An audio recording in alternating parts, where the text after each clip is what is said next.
दोस्तों प्रणाम। दोस्तों, ये गुलदार जो है वो जनपद पौड़ी की ओर आगे बढ़ रहा था और इससे आगे का भाग आप 25 तारीख के लगभग एक सुबह हम उठे और हमने उस जो मूवमेंट वाले उसके रास्ते थे लपट के उन पे जो हमने सर्च किया तो हमें वहाँ पे एक बूढ़ी मादा जो बिल्कुल एकदम बहुत बूढ़ी मादा थी, उस मादा की पगचिन्ह दिखाई दी। उसकी जो गद्दियाँ थी, गद्दियाँ फटी हुई थी और जब वो मिट्टी पे चली थी तो मिट्टी की जो रेखा थी वो साफ दिख रही थी, यानी उस मादा की सारी गद्दियाँ फटी हुई थी।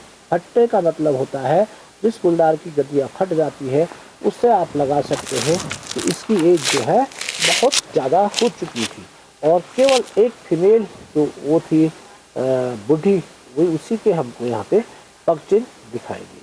और दोस्तों, आपको एक और चीज़ मैं यहाँ पे बता दूँ, जिस दिन सुरेंद्र को गुलदार उठा के ले गया था और उसके बाद इन लोगों ने घेरा किया था और घेरा करने डालने के बाद गुलदार वहाँ से भाग निकला था। ये क्षेत्र में भांग जो होती है, रस्सी जिससे बनाई जाती है और बहुत मजबूत रस्सी होती है भांग की, इन रस्सियों से ये लोग जाल बनाते हैं और जाल के द्वारा ये लोग उसको रस्तों पे डालते हैं और रस्तों पे ये कहीं से हाका करवाते हैं और हाका करके जो भी उन रस्सियों पे कोई भी गुलदार या कोई जानवर जो फंसता है उसको ये शिकार करते हैं यहाँ पे लोग। और शायद वो बता रहे थे इन लोगों ने ऐसे ही बहुत सारे गुलदारों का भी पहले शिकार किया था। तो उस दिन सुबह एक गांव वालों ने जब देखा कि बॉडी इसकी मिल गई है और गुलदार यहाँ है, तो सारे गांव ने एकत्र होकर जो उसके गांव से निकलने के जितने रास्ते थे उन रास्तों को पे इन्होंने सारे रास्तों पे रात खुलने से पहले सारे रास्तों को जाल से बंद कर दिया था। और उसके बाद 4 बजे इन लोगों ने हाका किया था, यानी ये गुलदार जो होगा ये गुलदार हाके से भागेगा और भागने के बाद इन जाल पे फंसेगा और हम इसको यहीं मार देंगे। ये इन्होंने किया था, परंतु मेरे को लग रहा है इनकी जो दाव था ये दाव उल्टा पड़ गया था, क्योंकि ये सोच रहे थे कि गुलदार नीचे की ओर भागेगा और इनके जो सारे रास्ते थे वो नीचे थे। परंतु गुलदार कभी भी किसी बॉडी को जहाँ तक ले जाता है, यदि वो बॉडी को वहाँ पे छोड़ देता है तो वो कभी उससे नीचे नहीं जाता है, बल्कि वो उससे और ऊपर जाके और दूर में ऊंचाई पे बैठ करके उस बॉडी को देखता रहता है कि मेरे शिकार को कौन उठा के ले जा रहा है, ये शिकार कहाँ ले जा रहे हैं, वो उस चीज़ को नोट करता है। और परंतु इन लोगों ने अपने हिसाब से क्या किया, इसके नीचे वाले पोर्शन को जाल से बंद करके गांव से ऊपर से नीचे की ओर जो हाका किया, उस हाके में गुलदार फंसा नहीं बल्कि गुलदार उससे ऊपर निकल गया। और उसके बाद अब हमें महसूस हो रहा था, क्योंकि ये वाला जो हाका इन्होंने किया इससे गुलदार डर गया था और उसने इस जगह को छोड़ दिया था। तो थोड़ा दिन रहने के बाद मैंने अब ये सोचा कि क्यों ना जहाँ इसने अजीत पे अटैक किया था कहीं ये जो है कहीं वहाँ तो नहीं चले गया है, और हम ऊपर जंगल के रास्तों से पेप के लिए वहाँ से मूव कर गए, क्योंकि अजीत का मूल गांव पेप था। तो हम पेप के लिए ऊपर जंगल के रास्तों से जब आ रहे थे तो हमने देखा था कि उसी गुलदार के जो पगचिन्ह, उसकी जो क्रैश थी वो पिंडवाली से पेप की ओर आ चुकी थी, यानी गुलदार पिंडवाली को छोड़कर पेप की ओर मूव कर चुका था।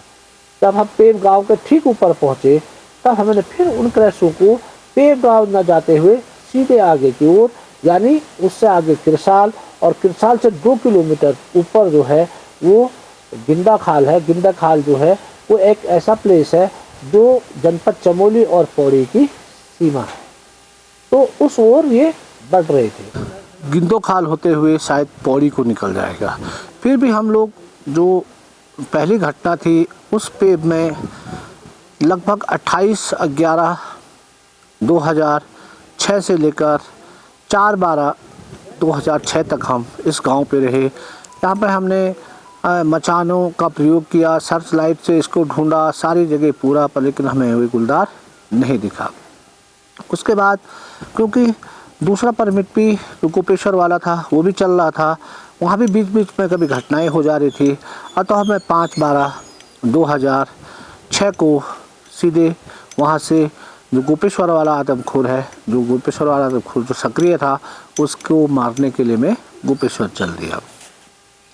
उसके बाद दोस्तों मुझे समाचार पत्रों से प्राप्त हुआ सूचना कि इस गुलदार ने दिसंबर माह में 14 तारीख को कैला खर्क, जहाँ पे एक बालिका जो गांव था वो चारों ओर जो है लगभग जंगल से घिरा हुआ है, और जो छानियाँ है उनमें शाम के समय जो औरतें थी वो घास देने गई थी, और ये बालिका भी उनके साथ वहाँ थी। जब ये वापस लौट रहे थे तो गुलदार ने इस पे हमला कर दिया और उसको उठा के ले गया था।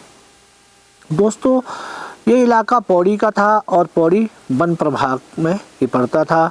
वहाँ भी सूचना वन विभाग को दी गई और वन विभाग ने कैला खर्क में 15 तारीख को पिंजरे लगवा दिए। और दोस्तों होनी को कौन जानता है, ये 16 दिसंबर को केवल एक दिन बाद इसने शूली तल्ली, जो फिर कैला खर्क नीचे हो गया और शूली ऊपर की ओर, यानी फिर चमोली की ओर ये गुलदार ऊपर चढ़ा, और शूली तल्ली में एक लड़की को इसने, एक 14 साल की लड़की को इसने यहाँ पे भी अपना निवाला बना दिया, जिससे जनता बहुत आक्रोशित हो गई और वन विभाग पौड़ी को इसको आदमखोर घोषित करना पड़ा। और मेरे समझ से यहाँ पे इन्होंने शिकारी तैनात कर दिए थे। और दोस्तों दिसंबर में ये गुलदार जो था पौड़ी जनपद पे था, इसलिए ये यहाँ कोई सक्रियता इसकी नहीं दिख रही थी। यानी हमारे पास 21/11/2006 को इसने घटना की थी, और उसके बाद ये वह पूरा एरिया शांत चल रहा था। दिसंबर में इसने 2 घटनाएं पौड़ी में कर ली थी, और उसके बाद लगभग 20 तारीख दिसंबर के लगभग, शायद मेरे को जैसा याद है, तो वहाँ पिंजरे पे एक गुलदार फंस गया। गुलदार जब पिंजरे पे फंसा तो गांव वालों ने, जब वन विभाग वाले उस पिंजरे को उठाने पहुँचे तो गांव वालों ने उनको चारों ओर से घेर लिया, और मिट्टी का तेल लेके उस गुलदार पे इन्होंने मिट्टी का तेल छिड़क के उसको जिंदा पिंजरे के अंदर जला दिया। दोस्तों इस पे हत्या का केस भी दर्ज हुआ। शायद उसके बाद ये मालूम नहीं कि उन्हें सजा हुई नहीं हुई, परंतु इस गुलदार के जो कार्य इस गुलदार ने किया, उसकी सज़ा एक मासूम गुलदार को अपनी जान गंवा के देनी पड़ी, और उन लोगों ने उस निर्दोष गुलदार की हत्या कर दी थी। दोस्तों उसके बाद शायद वो लोग ये समझ रहे थे कि ये जो गुलदार था ये चमोली से भटक के यहाँ आया था और ये पिंजरे पे फंसा और हमने इसको जला दिया, और शायद हमारे चमोली के लोग भी शायद यही सोच रहे थे, परंतु ऐसा नहीं हुआ। दोस्तों गिंदो खाल से लगभग 12 किलोमीटर ऊपर जंगल से घिरा हुआ एक गांव है चौरासै, और उसी के बगल पे दूसरा गांव है भटकवाली, और इसके एक ऊपर को जंगल की पूरी जंगल की लास्ट तक रिज जो जाती है, और उसके बाद ऊपर की तरफ उसके जस्ट पीछे गोचर और धनपुर पट्टी है, और उसके ऊपर भी जो लास्ट जैसे जंगल का गांव ये भटकवाली चौरासैन इस जंगल पे लास्ट गांव है, और पली तरफ से इस गांव पे गोचर और रानी पट्टी जो रानीगढ़ पट्टी का जो गांव है वो खरसाई है। ये सारे जो गांव थे ये पूरे जंगलों से घिरे हुए हैं। दोस्तों फिर वही आपने देखा होगा 21/10, 21/11 और 1/21 और पूरी होने वाली थी। ये तारीख थी 21/1/2007। 21/1/2007 को भटकवाली की चकोरी देवी, क्योंकि 23 तारीख को बसंत पंचमी थी और उसके जो लड़की थी वो लड़की उस समय मैके आई हुई थी, उसके छोटे बच्चे थे, उनके लिए उनके घर में दूध नहीं था, तो उन्होंने अपने गांव से किसी के यहाँ से दूध की बात की थी कि जब तक ये बच्चे यहाँ रहेंगे तब तक वो उनको 1 किलो दूध दे देंगे तो बच्चों के लिए दूध की पूर्ति हो जाएगी। तो ये चकोरी देवी शाम को उनके घर पे दूध लेने गई हुई थी। दोस्तों यहाँ पे अधिकतर मकान जो हैं वो पुराने जो फैशन था हमारा पुराना, यानी हम उनको तिबारी वाले मकान बोलते थे। एक बड़ी सी दरवाज़ा खोली जिसको बोलते हैं, उस पर सारे प्रकार से गढ़ जो लकड़ी की अधिकतम बेहतरीन नक्काशी की जाती है वो होता है और उसमें एक दरवाज़ा होता है। यदि वो दरवाज़ा बंद हो गया तो ऊपरी मंजिल का जाने का सारे रास्ते बंद हो जाते हैं। ऊपरी मंजिल में इसमें दोनों तरफ 2 बरामदे होते हैं, उनमें 2 कमरे होते हैं। उन कमरों के दरवाजे जो है उन बरामदों में खुलते हैं। और जबकि नीचे की ओर इसमें जो होते हैं 2 कमरे, और वो इस पे अंदर वाला खाना अलग और बाहर वाला खाना अलग होता है। और इसी प्रकार की एक तिबारी वाली मकान थी। तिबारी वाली मकान में वो लोग, उस दिन जाड़ों के दिन थे, जनवरी का मौसम था, और ये लगभग 2300 मीटर पे ये गांव बसा हुआ है, यानी चारों ओर इस पे बर्फ़ रहती है उस समय। तो लोग जो है दुमजल में अगेठी पे आग जला करके बैठे हुए थे। चकोरी देवी भी वहाँ से दूध लेने गई और उसने वहाँ से दूध भरा और तिबारी के रास्ते वो नीचे जो उनका आंगन था, आंगन पे पहुंची। उसे ये मालूम नहीं था कि आज जो है गुलदार लगभग 1.5 माह बाद फिर चमोली पहुंच चुका है। और जो ही वो आंगन में पहुंची तो वहाँ पे घात लगाए जो गुलदार था, उसने चकोरी देवी पे हमला कर दिया। उसका हमला इतना सटीक था कि चकोरी देवी की चीख भी नहीं निकल पाई। और जो दूध से भरा हुआ उसका लोटा था, यदि वो लोटा आंगन में गिरता तो उसकी ठन की आवाज़ हो जाती, परंतु दुर्भाग्यवश वो लोटा भी ऐसे गिरा कि जैसे जो हल लगा हुआ खेत था वहाँ पे, उस आंगन के बगल पे वो लोटा भी उसमें गिरा और उसकी भी आवाज़ नहीं हुई। यानी ऊपर बैठे हुए लोगों को ये पता नहीं चला कि हमारे आंगन से ही किसी औरत को गुलदार उठा के ले गया है। और गुलदार भी अब बहुत चालाक हो चुका था, क्योंकि लगभग इसका जो ये 6वां किल था, और ये अब समझ चुका था कि पहले मैं क्या कर रहा था, ये जैसे किसी किल को लेके एकांत में ले जाएंगे तब फिर वहाँ खाएंगे। अब ये इस प्रकार का इसका व्यवहार बदल चुका था। अब ये कर रहा था कि मारो, जल्दी से जल्दी इसको नज़दीक से नज़दीक जितना वो खा सके खाओ, और उसके बाद तुरंत वहाँ से भाग जाओ।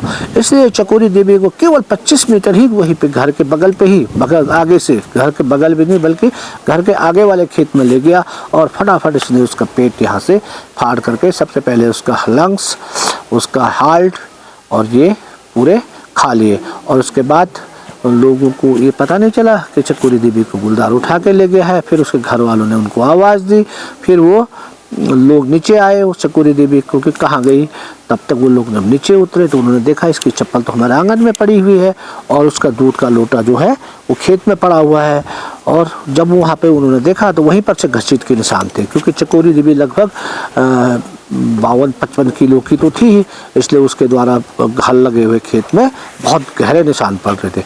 तो वो जब फटाफट उसको ढूंढने वहीं पे गए तो तब देखा 25 मीटर पे ही चकोरी देवी का जो शव है वो छत विचित अवस्था में पड़ा हुआ है, उसका पेट फटा हुआ है, उसके लंग्स हार्ट पूरे खा चुका है और थोड़ा बहुत गुलदार ने जल्दी जल्दी में उसकी जितना उसका मांस खा सकता था उतना खा के वो भाग चुका है। तो दोस्तों इसकी सूचना वन विभाग को दी गई। मैं भी गोपेश्वर था, गोपेश्वर से मैं हुआ त्रिपाठी हुआ और सुबह जो है हम लोग गाड़ी से 22 तारीख को चौरासे भटकवाली पहुँचे। जब हम वहाँ पहुँचे तो उस समय वहाँ गांव में बहुत सारी भीड़ हो चुकी थी और उसके बाद पंचनामा भरा गया और वो लोग कह रहे थे कि शव को रखे। मैंने बोला शव को रख के तो कोई बेनिफिट है नहीं, ये तो बहुत सातिर आदमखोर हो चुका है, ये तो शव पे लौटेगा नहीं, बल्कि ये है कि यहाँ से खाओ, मारो, खाओ और भाग जाओ, अपने नए शिकार की खोज करना शुरू कर दो। तो ये तो यहाँ होगा नहीं, ये तो पता नहीं कहाँ निकल गया है। अब फिर भी हम लोग उस रात वहीं रहे और हम लोगों ने सर्च लाइट से सारे एरिया को ढूंढा, परंतु कहीं हमें कोई गुलदार के कोई भी लाइट, कोई भी उसकी आंखें कहीं रिफ्लेक्ट नहीं हुई। वो हम समझ गए थे ये गुलदार यहाँ से भाग चुका है। दोस्तों लगभग 4 बजे सुबह हम लोग वापस वहाँ पे बन चौकी थी, बन चौकी पे हम लोग वापस आ गए। 23 तारीख को बसंत पंचमी थी तो गांव जो था वो बिल्कुल एकदम सुनसान था, क्योंकि गांव में एक औरत को गुलदार ने मार दिया था, इसलिए त्यौहार की रौनक जो है वो बिल्कुल धूमिल पड़ चुकी थी। और हम भी धूप सेकने के बाद मैं हुआ, हरी हुआ, हम बैठे अब ये विचार विमर्श कर रहे थे कि ये गुलदार अब कहाँ जाएगा। और हम लोग जो है हमेशा इसके पीछे लगे हुए हैं और मेन कारण ये हो रहा है कि जब तक हम यहाँ रह रहे हैं तब तक जो दूसरा परमिट है उस परमिट में कोई घटना हो जा रही है, हम फिर वहाँ चल दे रहे हैं। और वहाँ के बाद जब हम वहाँ थोड़ा सर्चिंग करके किसी प्रकार से उसके नतीजे तक पहुँचे तब तक बीच में घटना यहाँ हो जा रही है। एक ही लगातार हम इन परमिट 2-3 परमिटों में जो काम कर रहे हैं, इसके कारण हम लोग अपने एकाग्रचित्त से कोई काम नहीं कर पा रहे हैं। इसलिए हमें बहुत टफ हो जाएगा इस प्रकार से मारना, और ये किल पे किल करता हुआ जाएगा। और लगभग ये अब गैरसैंण से लगभग यदि इसका पौड़ी वाला पोर्शन देखें तो गैरसैंण से 110 किलोमीटर पे पौड़ी, और गैरसैंण से लगभग 75 किलोमीटर दूर चलकर ये अब फिर वापस भटक्वाली पहुंच गया था। यानी एक कुलदार वहाँ से लगातार किल करते करते 110 किलोमीटर तक गया, और उसके बाद फिर वापस आ गए। अब 75 किलोमीटर पे ये चल रहा था। यानी इसका जो पहला किल था वो लास्ट जो किल इसने अब किया था उससे 75 किलोमीटर दूर था, और कोई आदमी इस चीज़ को सोच ही नहीं पा रहा था। इसीलिए तो 4 परमिट इसके लिए जारी हो गए। पौड़ी वालों ने भी अलग परमिट जारी कर दिया, 3 परमिट तो हमारे यहाँ वालों ने जारी कर दिए। परंतु मेरे दिमाग में केवल एक ही था कि ये एक ही आदमखोर है, और ये आदमखोर बहुत चालाक हो चुका है, और ये इतना ट्रेंड है कि ये जहाँ मैं पहुँच रहा हूँ मेरे से पहले ही वहाँ से भाग जा रहा है।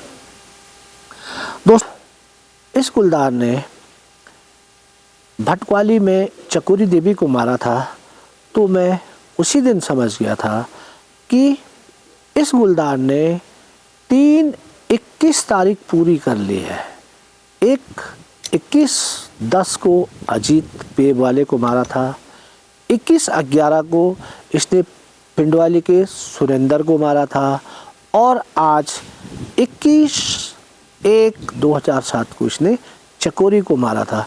यानी हिंदू धर्म में यदि कोई आदमखोर या कोई भी घटना एक बार 3 बार होती है, तो एक ही तारीख को और एक ही समय को 3 बार होती है, तो इससे लग जाता है कि इसके अब मौत के दिन नज़दीक आने वाले हैं। और इसलिए मैं आश्वस्त था कि शायद मैं अब चकोरी देवी इसका अंतिम शिकार होगा, और शायद मैं इसको यही यदि ये गुलदार मेरे को मिलेगा तो ये ज़रूर मारा जाएगा। ऐसे हम अपनी दिनचर्या जो है वो उस गुलदार के बारे में सोच ही रहे थे, तभी तक वाले सेट पे सूचना आती है कि रावत इस गुलदार ने एक घटना और कर दी है।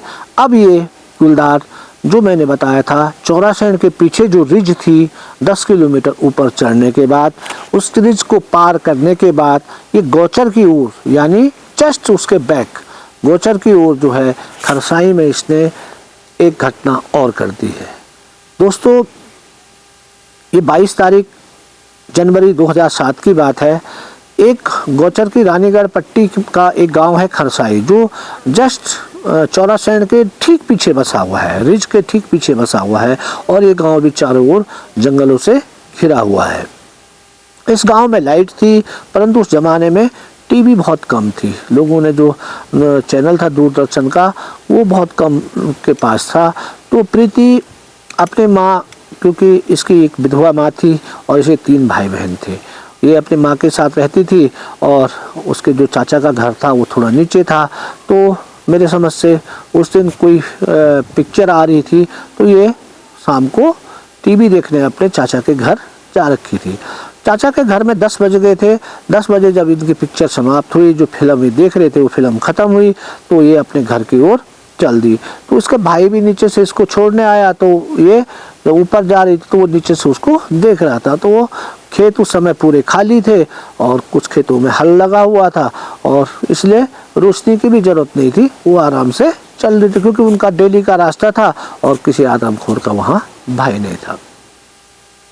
जब उसने देखा लड़के ने कि ये लगभग आधा दूरी इसने पार कर ली है और बाकी ये घर चले जाएंगे, तो वो भी अपने कमरे में अंदर चले गए। और उसे क्या मालूम था कि प्रीति को गुलदार जो है वो देख रहा है, और उसने देखा कि प्रीति अकेली आ रही है, और वो भी किसी खेत के आड़ पर टॉप पे खेती के आड़ पे बैठ गया। जो प्रीति वहाँ से गुजरी, उसने प्रीति पे हमला कर दिया। प्रीति चीखी भी होगी। तो उस रात जो है लोग, क्योंकि जनवरी का मौसम था और जनवरी के मौसम में रात 10 बजे तो बहुत ज़्यादा पहाड़ों में बहुत ज़्यादा ठंड भरी होती है, लोग जो भी होंगे वो बिस्तर के अंदर या तो सो गए होंगे या तो लोगों ने दरवाजे बंद कर रखे, तो इसकी चीख नहीं सुनाई दी। और गुलदार के पास पूरा टाइम था, उसने प्रीति को उठाया, वहाँ से खींचा और खींचते खींचते वो लगभग उसको आधा किलोमीटर दूर तक खींचते हुए जंगल में ले गया। और ज़्यादा दूर बार बार गले को पकड़ने के कारण, मतलब जहाँ उसने शव रखा था, अपने शव को छिपाया था उसने, प्रीति के शव को, उससे लगभग 50 मीटर दूर जो है प्रीति की गर्दन कटकर शरीर से अलग हो गई। इसके बाद गुलदार उसको जंगल में ले गया और जंगल में उसने उसके हिप्स का, पीछे वाले हिप्स का कुछ मांस खाया और उसके बाद उसको पत्तों से ढककर सुबह वहाँ से निकल गया। सुबह उसकी माँ ने सोचा कि प्रीति नीचे सो रही है और चाचा ने सोचा कि प्रीति रात को घर चली गई है। जब लगभग 7-8 बज गए तो उसकी माँ ने उसके चाचा को आवाज़ दी कि वो प्रीति उठ क्यों नहीं रही है, काम धंधे का टाइम है और वो सो रही है। तो उसके चाचा ने कहा कि वो तो कल रात ही आ गई थी। तो उसकी माँ ने फिर अंदर ढूंढा तो वहाँ वो थी नहीं। तो उसके चाचा उसको ढूंढने के लिए उनके घर के लिए तैयार हुए, वहाँ से अपने ऊपर, नीचे से थोड़ा ऊपर जाना था तो वो आए। तो जब वो रास्ते पे आ रहे थे तो उसने देखा कि जो दुपट्टा कल प्रीति ने अपने गले में डाला था वो दुपट्टा खेत में गिरा हुआ है और उसको थोड़ा आशंका हुई। तो उसने देखा कि हल लगे हुए खेतों में घसीट के निशान है और वो उसके आंखों के आगे जो है अब अंधेरा छा गया था। उसको शंका हो गई थी कि प्रीति को गुलदार उठा के ले गया है। तब थोड़ा हो हल्ला हो गया और लोग भी आ गए, तो उन्होंने ढूंढना शुरू किया। तो वही सबसे पहले उनको प्रीति का सर मिला और उसके बाद उसकी जो लाश थी वो उसने बांस के जो भूजा था, मतलब झाड़ी थी, उसमें छुपा रखा था और उसको पत्तों से ढक रखा था। फॉरेस्ट डिपार्टमेंट को तुरंत सूचना दी गई, फॉरेस्ट वाले भी वहाँ पहुँचे और प्रशासन भी वहाँ पहुँच गए। तो एसटीओ साहब ने उसी समय मेरे से बात की कि रावत, यहाँ पे जो लड़की का है वो लड़की का शव है। मैंने कहा सर कितना खा रखा है? हाँ उसने खा रखा है, थोड़ा बहुत हिप्स उसकी खा रखी है और इसको ये जंगल में लेके गया है। तो मैंने बोला सर आज ऐसा करो, गांव वालों से बात करो कि इस बॉडी को वहीं रोका जाए, और यदि ये बॉडी वहाँ रुक जाएगी, क्योंकि गुलदार इसको छुपा के गया है, यानी वो अपने शिकार पे अवश्य लौटेगा, और इसलिए लोगों को वहाँ बिल्कुल न जाने दिया जाए। और लोगों को बोलो कि गुलदार यदि कहीं से इस बॉडी की रेखी भी कर रहा होगा तो उससे ये महसूस न हो कि ये बॉडी किसी ने देख ली है। और मैं लगभग अभी यहाँ से चलता हूँ और लगभग मैं शाम 4 बजे तक वहाँ पहुँच जाऊँगा, क्योंकि दोस्तों मेरे को वहाँ से कणप्याग आना था, कणप्याग से फिर गौचर, गौचर से मेरे को खरसाई की रोड पकड़नी थी जो 18 किलोमीटर मतलब एक पतली रोड थी। तो लगभग मेरे पास बहुत लंबा रूट आ रहा था, क्योंकि गुलदार तो सीधे रिज को क्रॉस करके पली तरफ गया था और मेरे को बाई रूट वहाँ से पहले नंदासैण आना पड़ेगा, नंदासैण से फिर कणप्याग आना पड़ेगा, फिर उसके बाद गौचर आना पड़ेगा, गौचर से फिर मेरे को दूसरी रूट पकड़कर फिर उस चोटी की जड़ जहाँ वो खरसाई गांव था वहाँ पहुँचना था। तो उस दिन जब मैं नीचे आया, क्योंकि जो चौरा साइड था, चौरा साइड में पैदल था 4 किलोमीटर, तो हम चौरा साइड पैदल गए थे। हमने अपना सामान समेटा और अपने सामान को अपने पीठ पे लाद के हम लोग नीचे रोड पर पहुँचे। रोड पे उस दिन जो था बसंत पंचमी के में जो है पहाड़ में शादियाँ बहुत होती हैं, इसलिए सारी गाड़ियाँ जो थी वो शादी में लगी हुई थी। हमें 1 बजे हम रोड पे पहुँच चुके थे, 4 बजे तक हमें कोई गाड़ी नहीं मिली। फिर दोस्तों मैंने 1800 में एक कार को बुक किया और उसको बोला तो आप हमें खरसाई किसी भी हालत में रात अंधेरा होने से पहले पहुंचा दें। तो 1800 में मैंने वहाँ से गाड़ी बुक की और उसके बाद में दोस्तों उस गाड़ी वाले ने लगभग 5:30 बजे हमको खरसाई जाने वाली जो रोड थी अंतिम छोर पे वहाँ पे पहुँचा दिया। वहाँ से जो खरसाई था वो अब लगभग 4 किलोमीटर खड़ी चढ़ाई पे था, यानी उस रोड से 4 किलोमीटर हमको सीधी खड़ी चढ़ाई चढ़नी थी। वहाँ पे एसटीओ त्रिपाठी ने 2-3 फॉरेस्ट गार्डों को भेज दिया था कि तब कि वो हमारा सामान उठा के खरसाई ले जाएं, और उसके बाद हम लोग गाड़ी से उतरे और तुरंत फॉरेस्ट वालों ने हमारा सामान उठाया रहा, हम लोग खरसाई के लिए चल दिए। दोस्तों आज मैं बड़ा ताजुब करता हूँ, वो 4 किलोमीटर की चढ़ाई हमने आधा घंटे में पार कर ली थी, जबकि उस पर हमको लगभग 1 या 1.5 घंटा लगना था। परंतु हम इतने तेज़ भागे कि हमें ये पता ही नहीं चला कि हम कितने जल्दी खरसाई गांव पहुंच चुके हैं।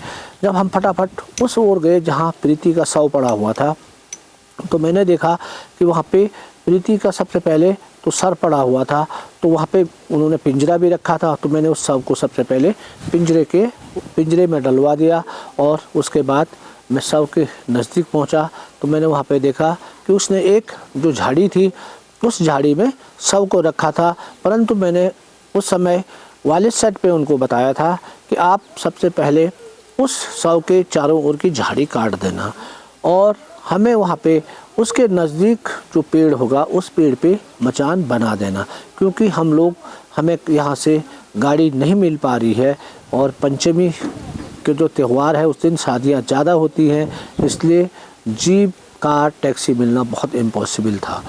तो दोस्तों जब मैं वहाँ पहुँचा तो उन्होंने झाड़ी तो काट रखी थी, परंतु कोई मचान उन्होंने वहाँ पे बनाई नहीं थी। मैंने उनको पूछा कि आपने मचान क्यों नहीं बनाए, तो उन्होंने ये कहा कि यहाँ पे कहीं पे इतना बड़ा पेड़ नहीं था जिस पे मचान बनाए जा सकते थे। तो मैंने कहा आप लोगों ने बैठने की व्यवस्था क्या की है, तो उन्होंने बताया कि इससे 150 मीटर जो पार वाले जो घास का जो वो दिख रहा है प्लॉट, यानी जो ढलान नुमा जो पहाड़ी है उस पहाड़ी पे जो पत्थर दिख रहा है उस पत्थर के अंदर बैठने का है, 2-3 आदमी वहाँ बैठ सकते हैं और वहाँ से ये वाली जो यहाँ पे ये बॉडी है ये ठीक सामने है, तो वहाँ से यदि गुलदार आएगा तो वहाँ से हमको दिख जाएगा।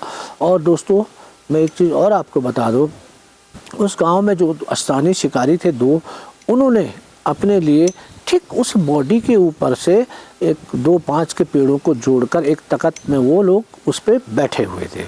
और पहले तो उन्होंने उस समय बताया नहीं था, परंतु मेरे को बाद में पता चला कि यहाँ पे 2 आदमी ये लोग बैठे हुए हैं गाँव वाले। तो मैं जब ऊपर को मैंने देखा उस रिज को, तो मैंने देखा अरे ये तो गुलदार आ चुका है, और मैंने गुलदार को वहाँ से नीचे आते हुए देख लिया और मैंने उनको बोला चलो बाकी हटो जिनको जो लोग आ रहे हैं सबको उनको हटाओ, क्योंकि गुलदार आ चुका है और ये आप तुरंत नीचे पहुँचेगा। तो हम भी वहाँ से फटाफट उस जंगल से, और एक जो नाला था उसके सामने ऐसा नाला जिससे वो जहाँ हमने जाना था वो पार वाला एरिया था और ये इस साइड था, तो मैं उस नाले से पार गया और पार देखा मैंने। जब देखा उस पत्थर के अंदर और मैं वहाँ बैठने के लिए गया तो वहाँ 3 आदमी फॉरेस्ट वाले पहले से बैठे हुए हैं। अरे 3 आदमी तो ये पहले से बैठे हुए हैं और 2 हम हो गए, 5 आदमी किसके अंदर बैठेंगे कहाँ से। फिर भी हम लोग ऐसे वैसे उसके अंदर थोड़ा देर में बैठा रहा, तो मैंने महसूस किया कि वो गुलदार वहाँ से चल के ठीक हमारे पत्थर के ऊपर, जिस पत्थर के नीचे हम लोग बैठे हुए थे उस पत्थर के ऊपर आया और एक हल्की गुर्राहट उसने की और उसके बाद वो निकल गया। तो मैंने लगा यार ये गुलदार तो हमको देखते यहाँ आ चुका है और ये देख के भी चले गया है कि ये अंदर इसके बैठे हुए, तो ये गुलदार वहाँ क्यों जाएगा बॉडी पे अब। और दोस्तों जब मैं बॉडी वहाँ पे आया था तो उस बॉडी को मैंने क्या किया था, तारों से उस जो प्रीति की बॉडी को एक पेड़ पे कस के बांध दिया था मैं तारों से, तब कि ये गुलदार आए और गुलदार एक झटके से और कितना भी वो जोर लगाए तो ये बॉडी को ले न जा पाए। और उसके बाद हमारे पास छोटी छोटी घंटियाँ होती है, जो घंटी बजने की आवाज़ जो हमको देती है, यदि बॉडी को हिलाएगा तो ये आवाज़ बज जाएगी, तो वो आवाज़ हमको वहाँ सुनाई देगी।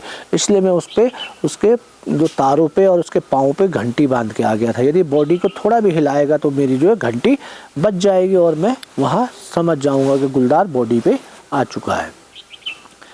फिर लगभग 10-15 मिनट रहने के बाद मैंने अंदाज़ लगाया कि हम लोग तो पूरी रात के बारे में सोच रहे, यहाँ तो 10-15 मिनट भी बैठना बहुत मुश्किल हो रहा है। तो मैं और हरी वहाँ से उठ के और हम लोग वहाँ से नीचे आके जो एक उस पर घास लेने का जो हल्का सा पतली जो रास्ता था, उस रास्ते पे एक झाड़ी के पीछे हम लोग बैठे। तो लगभग अब 8 बज चुके थे। उस समय वहाँ जनवरी का मौसम और खरसाई गांव लगभग 2250 मीटर की हाइट वाला गांव, वहाँ जब कोई हवा चल रही थी तो आदमी का मुंह उस हवा को सहन करने लायक नहीं हो रहा था, बल्कि टेढ़ा हो जा रहा था। और हम लोग उस समय न तो हम टोपी लेके आए थे और मतलब गरम टोपी या गरम कपड़े हमने पहने नहीं थे, तो हमारे बुरे हाल हो रहे थे ठंडे से। परंतु क्या करते, यदि हम सोच रहे थे उधर गुलदार के बारे में तो फिर अपने शरीर के उस ठंड को हम भूल जा रहे थे। दोस्तों ऐसे बैठे बैठे लगभग 8:10 हो चुके थे। तो मैं ध्यान लगाए उस गुलदार की ओर देखे, क्योंकि दिखाई तो मुझे कुछ नहीं दे रहा था और खाली उस अंधेरे को देख रहा था, और तब कि मैं अपने कानों को एकाग्रचित कर सकूं। तो कभी कभी कोई छोटी सी आवाज़ भी हमको सुनाई दे रही थी, कोई पत्ते गिरने की, हवा से जो पत्ते गिर रहे थे उनकी आवाज़ भी छटक छटक सुनाई दे रही थी। और दोस्तों, थोड़ा देर बाद उस रिज से चंद्रमा उदय हुआ, और चंद्रमा उदय होने के बाद सबसे पहली रोशनी उसकी हम पे पड़ने लगी। यानी अब हम साफ दिख रहे थे। यदि गुलदार को देखना होगा तो हमको देख रहा था कि अरे यार, ये लोग तो यहाँ पे बैठे हुए हैं। और जिस साइड वो बॉडी थी उस साइड को अभी तक चंद्रमा नहीं आई थी। यानी चंद्रमा लगभग 1-1.5 घंटे बाद जब हमारे ऊपर आएगी तब उस पर रोशनी पड़नी थी वहाँ। तो हम लोग ये सोच के अब निराश हो चुके थे, गुलदार को क्यों आएगा, क्योंकि एक तो रोशनी से भी हम भी साफ दिख रहे हैं। अब ये गुलदार भी तो सोच रहा, पहले तो रेखी करके यहाँ से चले गया, अब वो भी सोच रहा कि ये लोग तो यहाँ पे बैठे हुए हैं, तो वो बॉडी पे क्यों आएगा, इससे बढ़िया तो वो कहीं और शिकार के लिए चल देगा। यानी आज का दिन भी हमारा बेकार गया, और इस गुलदार को मारने के लिए अब नेक्स्ट 4 फिर सोचना पड़ेगा, और वो फिर वही होगा जब ये कोई किल करेगा, क्योंकि तभी हो पाएगा। बाकी इसकी एक झलक मैंने मालसी पे देखी थी, और एक झलक अभी मैं यहाँ पे जब ऊपर मैंने नज़र मारी थी उस समय देख ली है। दोस्तों, लगभग 8:10 से थोड़ा ज़्यादा समय हो रहा होगा, हम लोग दोनों आदमी एकाग्रचित्त होकर उस ओर देख रहे थे। तो मेरे को कुछ आवाज़ सुनाई दी, चटक चटक चटक चटक की आवाज़ सुनाई दी। तो मैंने हरी की ओर मुँह किया और उसको बोला, क्या वो भी सुन रहा है? तो उसने कहा, हाँ भाई साहब, मैं भी सुन रहा हूँ। तो मैंने पूछा, ये आवाज़ काहे की हो रही है?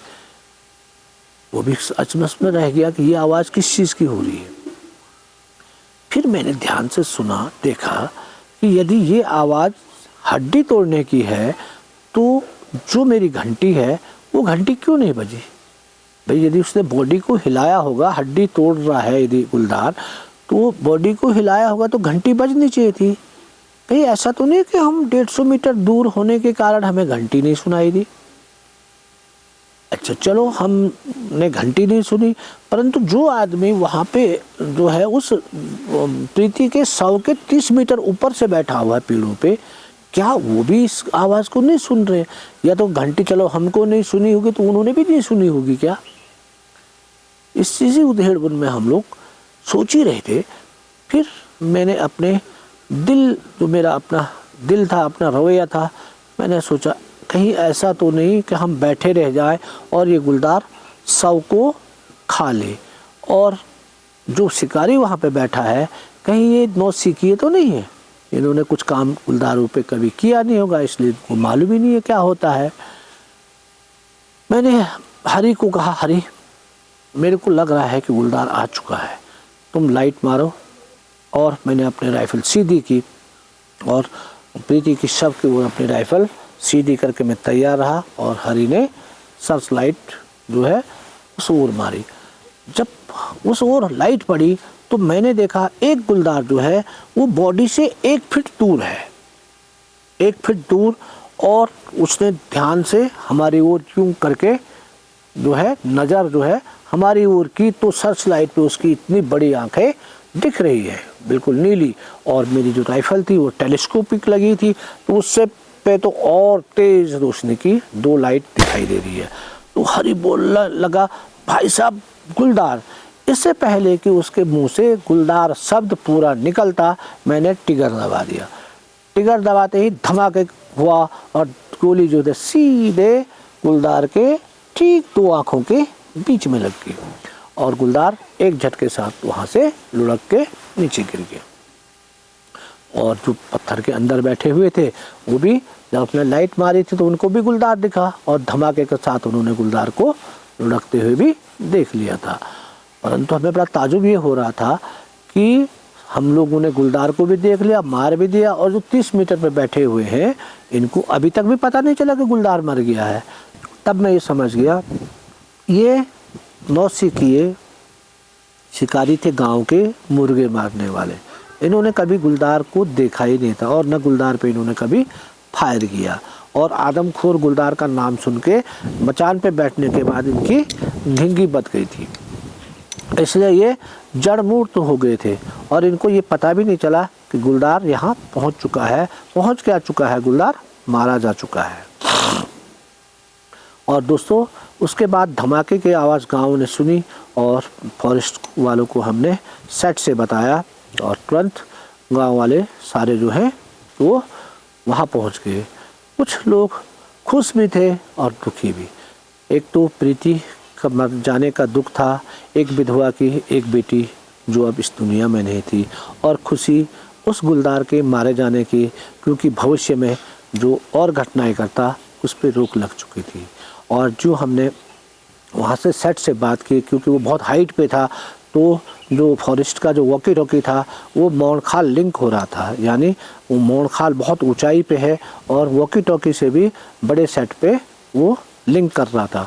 तो जो ही हमने वहाँ गुलदार के मारे जाने की खबर दी तो उस सेट से सारी जगह वो खबर एकदम फॉरेस्ट में फैल गई और उसी बात हम प्रीति और जो है गुलदार के शव को लेके गाँव पहुँच गए। सुबह रात खुली, रात खुलने के बाद हम उसकी माँ से मिले। उसकी माँ का रो के बुरा हाल था और हम कर भी क्या सकते थे। दोस्तों उन्हीं आंसू भरी आंखों से विदाई लेकर हम लोग उस गुलदार के शव को लेके गोपेश्वर की ओर रवाना हो गए। और ये था मेरा देवलकोट मैनीटर का अनुभव। आपको कैसा लगा कमेंट करके ज़रूर बताएं। इस चैनल को लाइक करें, सब्सक्राइब करें और फिर मिलते हैं दोस्तों इसी प्रकार एक रोमांचक घटना के साथ। तब तक बहुत बहुत धन्यवाद दोस्तों।